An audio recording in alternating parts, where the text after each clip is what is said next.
Welcome to New Thinking for a New World, a Tilburg Foundation podcast. I am Alan Stoga, your host. Each week, I bring you conversations with people who think differently about the great issues that are shaping our world. Geopolitics, disruptive tech, mass migration, the changing climate, culture wars, all of it is grist for our mill. I hope you enjoy listening. I also hope you will let me know what you think and that you join the conversation at tilburgfoundation.org. And now for today's episode of New Thinking for a New World. Big events, wars, depressions, technological transformations, outstandingly good or bad leaders can change how countries work, how citizens relate to governments, as well as to each other. Think before and after the overthrow of the Shah, a modernizing monarchy becomes a harsh theocracy. Even short of such a radical scenario, the core of what people get from and give to those who govern them changes over time. Arguably, the more stable the social contract, the more accepted and honored by both the people and their leaders, the more likely citizens will experience peace and prosperity, which, of course, is the whole point of having governments in the first place. My guest today on New Thinking for a New World is Swedish historian Lars Trägårdh. He brings an unusual background to thinking about this whole idea of social contract and the cohesion of societies, having spent his career living and working in the United States as well as in Sweden, where today he's a professor at Uppsala University. He also published a book last year, which is worth reading, but it's nowhere near as good as the title, The Swedish Theory of Love. Fabulous title, however. Lars can think about America like an American, but also like a European and vice versa. Welcome, Lars, to New Thinking for a New World. Thank you. Happy to be here. Let me start with your perceptions of what's going on in the U.S. I know you've been in America repeatedly during the past year, but what we got is deep polarization, even deeper distrust of virtually all institutions, people consistently telling pollsters that the country's headed in the wrong direction. They fear for their children's futures. They worry about economics, even if the numbers tell them they shouldn't worry about economics. Where's the rough, tough Marlboro man when we need him? Yes. No, it's a very good question. I'm quite worried myself because, of course, I'm not just simply a foreign observer of the U.S. I'm someone who's lived there 40 years. My wife is American. My kids are dual citizens. So, for me, this is a personal matter as well as an academic question. And I am, deeply worried about it because it does seem to be an absence really of some figure that could come in and do, in a sense, what Biden promised to do, but has not really managed to do, namely to be some sort of unifier, right, in the country, reestablishing trust across the aisle, so to speak, trying to create a better impression of Washington, of government, of the common institutions. Instead, what we have seen over these last few years is a deepening of that gulf between, parts of America. And this is nothing like the U.S. was when I arrived in 1970, even back then, right, there were deep political conflicts, of course. But there was a sense that we were all in the same boat. There was some idea of being an American that was a unifying idea. And it's hard right now to see that. One certainly hopes that this figure will show up and that it will be able to be a force to be reckoned with. But it's difficult at this moment to give a very optimistic and clear answer to your question. I saw some data recently from the Edelman people who asked the following question. Does the social fabric that once held your country together grown too weak to serve as a foundation for unity and common purpose? 64% of the people responded that they polled extensively in the United States responded, yep, the social fabric that I think I remember, put aside whether it really existed, isn't there anymore. That's scary stuff. Yeah, no, I mean, one of the scary statistics I've seen also is that people don't seem to want to marry, right, across political party lines, right? It used to be that one asked questions about could you marry someone outside of your own ethnic group? Now it seems to be that people are not willing to consider relationships across the political lines. And that tells you something about a social contract that is really breaking down, not just at the level of politics, but, in the realm of personal social life as well. And that's very serious. So you're a historian. Why is it breaking down? Why are we where we are? I think that's a very good question, Alan, because the thing is that people sometimes today, right, people have short memories and people are sort of thinking about what's happened in the last 10 years. But, let's face it, the U.S. after the Second World War was a pretty unified place. There was a strong sense of social cohesion. That's when we have the first studies of social trust. And the U.S. at that time was a high trust society comparable to what we see in the Nordic countries still today. So there was a sense that we are all in the same boat. You had these huge investments in big chunks of the population, the GI Bill, the building of this university system in states like California and many other states for that matter. A sense that we have a common duty to make social investments, to make sure that we ensure social mobility for the maximum amount of Americans, so that, the beauty of the American dream is alive and well and continues into the next generation or two. So this was an America that existed not terribly long ago. So we cannot just simply say that the American Constitution, is anti-majoritarian. It tends to promote divisions and incapacity to rule and govern. That's too simple. There is, to be sure, a long-term perspective that has to do with the political culture rooted, in fact, in the Constitution. But there's also a shorter perspective, a story about a pretty well-functioning system, a social contract, a political system that worked pretty well, even though it, of course, allowed, like any democracy, for conflicts and divisions and, different kinds of meanings on certain types of topics. But certainly nobody would have talked in the 1950s and 60s and well into the 70s and maybe even to the 80s about the possibility of the end of democracy in the United States, which today is a topic that people speak about quite seriously. So a couple of years ago, as you know, Robert Putnam wrote his book, Bowling Alone, which essentially was about the breakdown of social institutions, which had been so important. And that's everything from garden clubs to the Boy Scouts to non-governmental institutions. These are really almost clubs, if you will, which was a very important part of how Americans organized themselves. The other very important piece of social cohesion in the United States had always been the nuclear family, much more so than in many other countries. Not the extended family, a la Italy, but the nuclear family.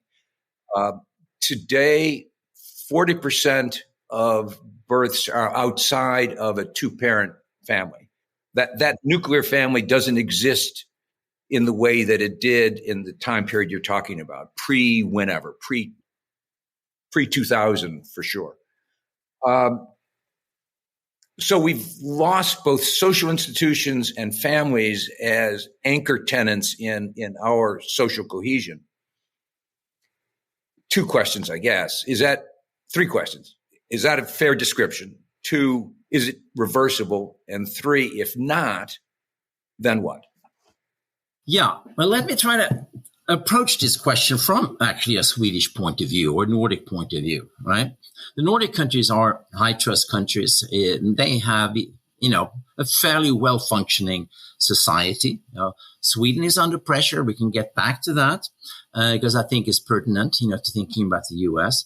But the interesting thing right here is that when it comes to Putnam, right, that you brought up, Putnam, of course, hugely influential and important thinker, one of the probably most well-known public intellectuals for a long time. But the Swedes, tend to quarrel with his analysis because they see, right, that Sweden also have very high rates, right, of divorce. We've had, a long history, in fact, right, of not having sort of built, our social contract around the more traditional family, right, or nuclear family for that matter, nor really around institutions that are often brought up in discussions about the health of America, let's say, the religious communities, right? And so there is a little bit of a sense that a Swede would probably react, right, to this and say, no, the problem is not the decline of the family, right? It's not really even the decline of religion or other types of organizations in civil society.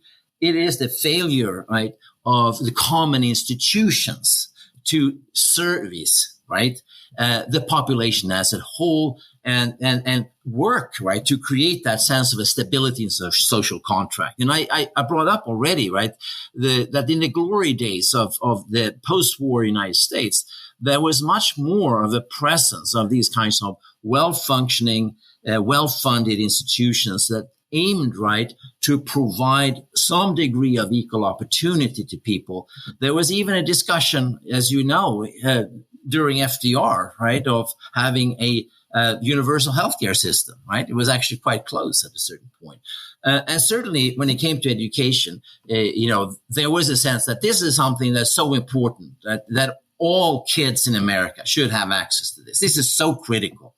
And those institutions, they serve to create a sense of commonality, right, among people as well, right, as de facto, in a material sense, providing opportunities for everybody.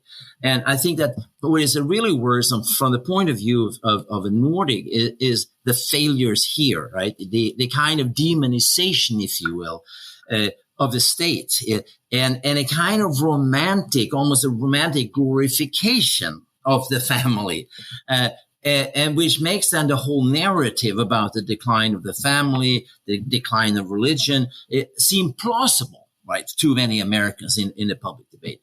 But for a Scandinavian, I think one would say, well, look, we are the most secular country in the world, so certainly religion cannot be an explanatory factor here, right? And we sort of don't have like families that are particularly, we have highly individualistic. The book that you mentioned that I wrote is really about individualism, social trust, right? The kind of paradox that Sweden is both the most individualistic country in the world and, is characterized by social values. Now that goes back to these institutions, right? And a positive view of the state, right? That we are the highest tax country in the world, but still there is no anti-tax political party, which to an American, right, would seem to be utter inexplicable. But the problem in the U.S. now is that it's gone so far, if you will, right? You've had a Republican Party that has been sort of working on what they call starving the beast, meaning, right, to try to deprive the state of the kind of resources necessary to make the type of investments in the population that is necessary, both for wealth production, social mobility, and ultimately for social cohesion. So I think one of the missing pieces of the conversation there revolves around the common institutions in the U.S. And there's a little too much talk, I think, right, about family as well as religion and other institutions in civil society. And I think that's where most Swedish political scientists would quarrel with Putnam's analysis, right, because we are bringing our own experience into that analysis. And they are family and civil society organization, even though they are very vibrant in Sweden as well, but they are not viewed as the only crucial element, right? They are there together. They are part of the institutional infrastructure, right? But so are the public institutions. Let me just challenge one bit of that, which objectively the facts are that we're spending dramatically more in the public sector than we ever have. So whether or not there is rhetoric around about starving the beast, right. The beast is fat, dumb, and happy. Yeah. Well, dumber and happier than it's ever been, in fact, in any comparison to the modern period. But to your point, though, there is a strong sense that the institutions aren't working. 50% of kids in New York City public schools are functionally illiterate for their age level. That's a failure of a school system that is phenomenal. I mean, it's literally off the charts. Curiously, during the pandemic, and I want to switch, you've mentioned the pandemic, I want to switch a bit to the pandemic in the sense that during the pandemic, for emergency reasons, the United States put in place a whole plethora of new social programs, dramatic expansion of childcare, of healthcare, obviously, of support of students, et cetera, et cetera. It was perceived as an emergency response, and it's now being unwound, much to the chagrin of those who would prefer to see a more Swedish, if I may, kind of social safety net versus a more traditionally American social safety net, which is viewed not as necessary. It's viewed as necessary in an emergency, but not on a day-to-day basis. It's a fundamental difference between Sweden on the one hand, the United States on the other hand. I think that's a fair description. And I think that speaks exactly, I think, to the key issue here.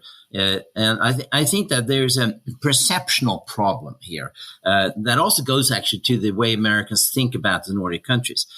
You use the word welfare and welfare state, which in American English has rather negative connotations, right? Like welfare queens, right? Money for nothing, right? A kind of a sort of a support system, a safety net, right? Itself kind of captures that. Whereas in Sweden today, you are talking more about a social investment state, right? We remember the Nordic countries are extraordinarily successful market societies, right? These are not like socialism, right? I mean, we have had very few experiments actually in sort of kind of traditional socialism in terms of taking over companies. And these are very vibrant market societies.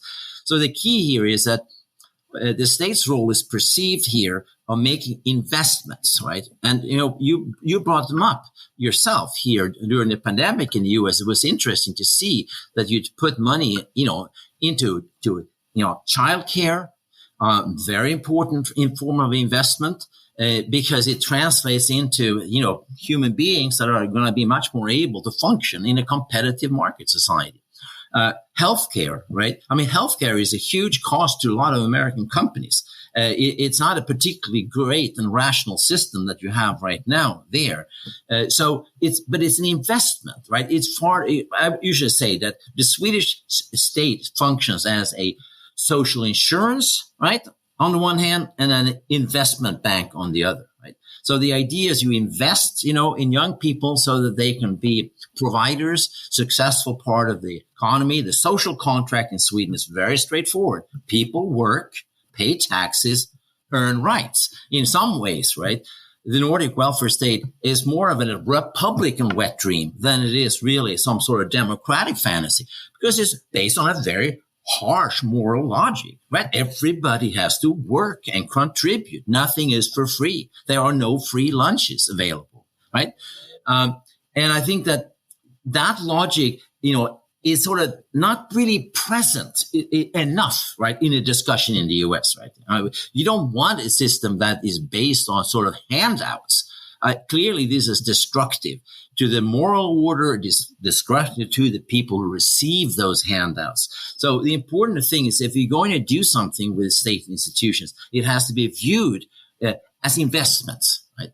And I think here, it would be good if there was sort of a change in the conversational tone and the language, both when it comes to comparing Sweden or the US to the other Nordic countries, but also internally in the discussion about institutional frameworks and logics in the United States itself. Thanks for listening so far. I hope you're enjoying the conversation as much as I have. If you haven't already, please subscribe on the platform of your choice and rate us on Apple Podcast. Now back to today's discussion, sponsored by the Stavros Niarchos Foundation, SNF. As you were talking, one of the thoughts that comes to mind that has troubled me for some time is that the U.S. may simply be too big and too diverse to cope with the challenges of our era. You suggested the decline of religion in the United States. In fact, 30% of Americans report they go to church every week. That's a third of the nation. That's pretty high for an industrial country. I suspect it's an outlier for an industrial country. It used to be a little bit higher. It used to be 40% for years, but it's still a third of the nation. I suspect most of that third does not live on either the East Coast or the West Coast, that there's an internal company. It's like one of these jelly donuts. There's America in between, and there's the coasts. And you see that kind of division reflected in all sorts of things, including big picture politics and little picture politics. So the question, I'm trying to form a question here.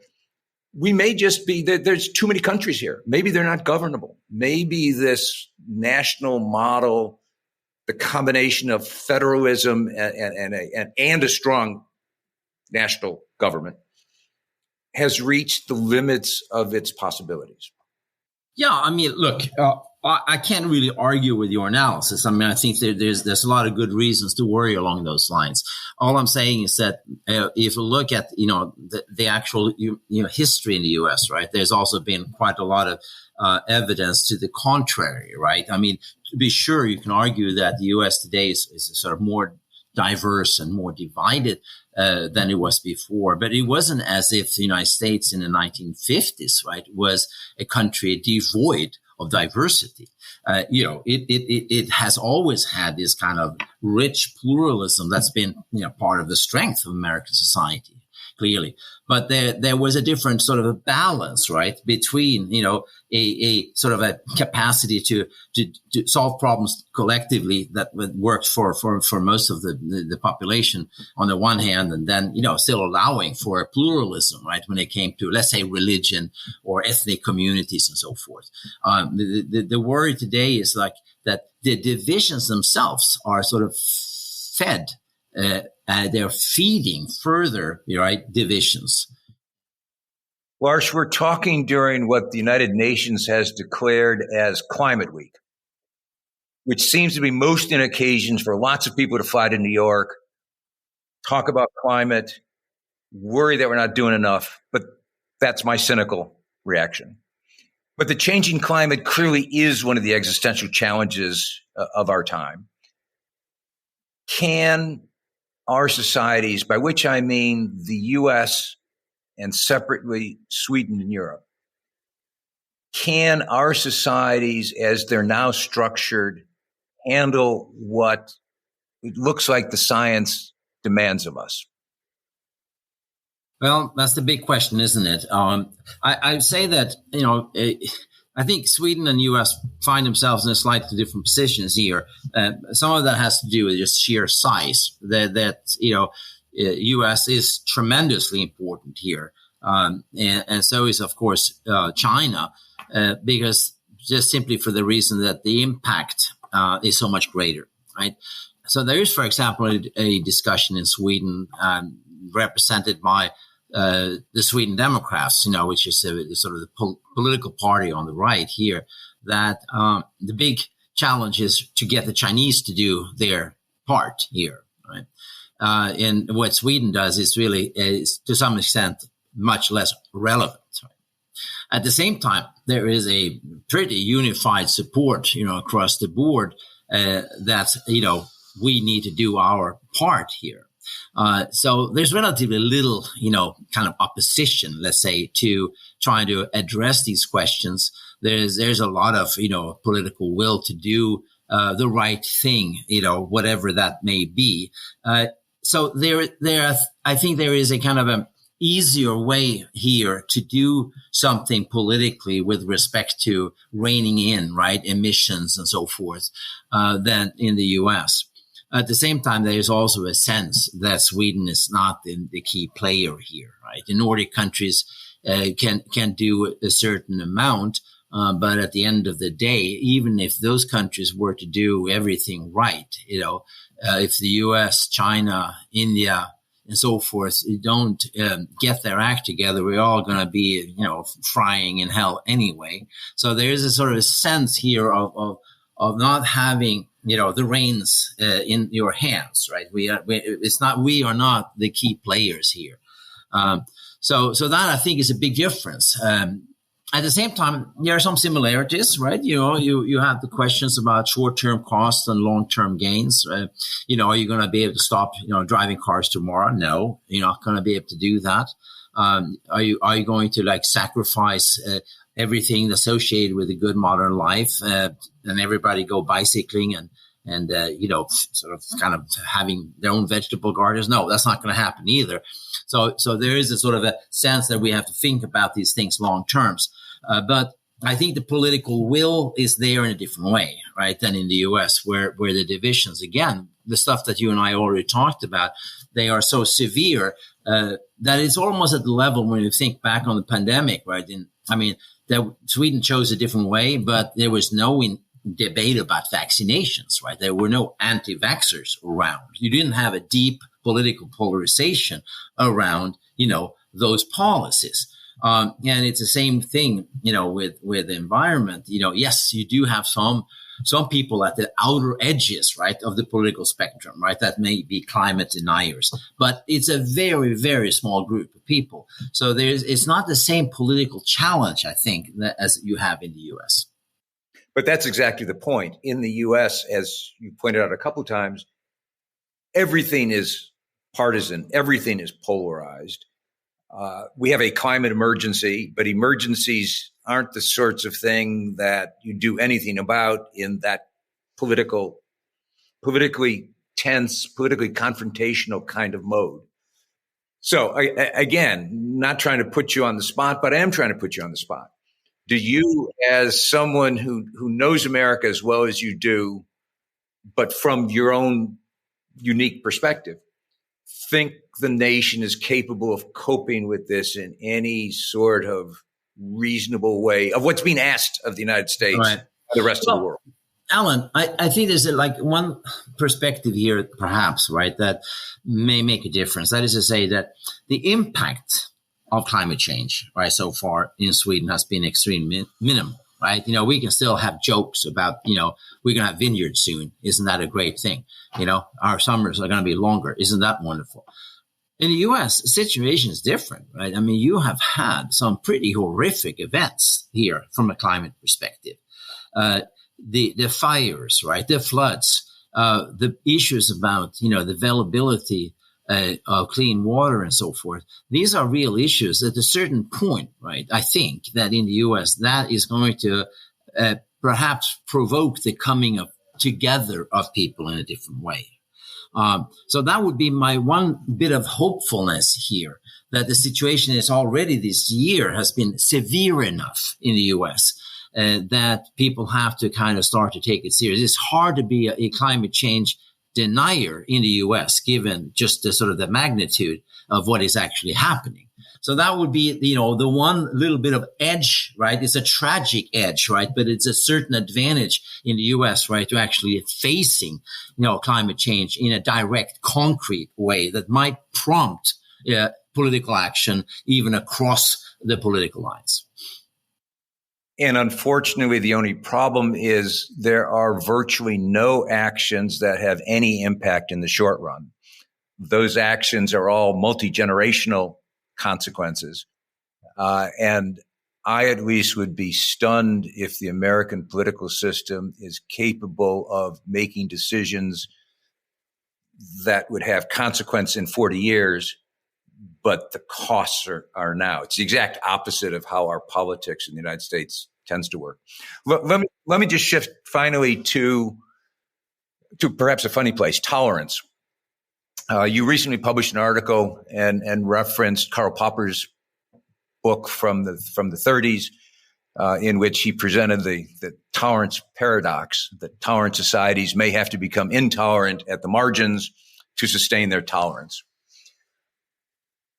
Does that apply, do you think, to the United States in the 21st century, given everything we've talked about?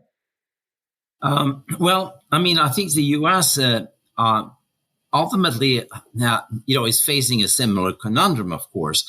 I think that when you think about America, right, the United States, there's always been this interesting kind of duality, right? On the one hand, you also, like in Sweden, have made tolerance as a key value, right, in American democracy, in fact. But at the same time, you've also had, for immigrants, this tradition of swearing an oath of allegiance to the Constitution. Right? So there has been a very clear sense of a kind of civil religion, right? As Rousseau famously called it. In God we trust. In God we trust is on our currency. It's on our courthouses. It's well, but that is interesting because that, is in some ways also some historians argue that actually the preoccupation with God, has actually come a little bit later, whereas the actual, commitment to the Constitution, right, has been there, as a very central part for a really longer period of time. And that actually what we see now as a threat to that is what some people refer to as Christian nationalism in the United States, right? Where the argument is forget about the separation of state and church. America is a Christian nation, and this goes, this is actually of a higher standing than, just a mere secular constitution. So U.S. is facing a challenge there as well, that it takes the form of intolerance. And the question is, can the U.S. handle that, right, by creating a sort of limit to tolerance? How far are we going to go placating, right, the claims and demands from the religious right? And that is analogous to demands that you see in Sweden and some other Western European countries, right, where sizable Muslim minorities, right, are subject, right, to sort of a political program that, is trying to argue that, the religious beliefs associated with the Quran or with Islam, right, are of a higher standing, so to speak, right, than the secular laws of these countries. And that's where I was coming down when I was writing this piece, right, that what we see now in Sweden, which has now somewhere around 25% foreign born, many of them coming, from Muslim countries. These issues are real now in a way that they weren't before. So tolerance is not just merely an abstract concept, right? It's something that is actually challenged in the concrete when it comes to, the laws of the land, so to speak. But I think that U.S. and Sweden both have these kinds of issues that are deep issues because, it's easy to say we should respect all religions. But it's quite a different matter to say that means, therefore, that we're going to have special rules applying for people who are religious when it comes to the laws of the land. And issues like abortion, for example, right, has already become an issue. We see how, religion has become a different type of issue on the Supreme Court in the United States recently, right? So, the kind of demands and the challenges coming from the religious right is something that actually also does challenge, right, the primacy of the U.S. as a constitutional order of a secular kind. Let's leave it there because I'd love to open that door. That is the potential constitutional crisis or maybe crises that could be in America's future. We'll save that for next time because I think it would be worthwhile exploring how the United States might cope with these issues and potentially cope with whether it needs a new constitution to cope with the new world we live in. So, Lars Trägårdh, I want to thank you very much for this conversation and look forward to our next chat. Thank you. Thank you for listening to this episode of New Thinking for a New World. I'm Alan Stoga, podcast host, and I look forward to your joining our next conversation. Remember, tell us what you think at telbergfoundation.org.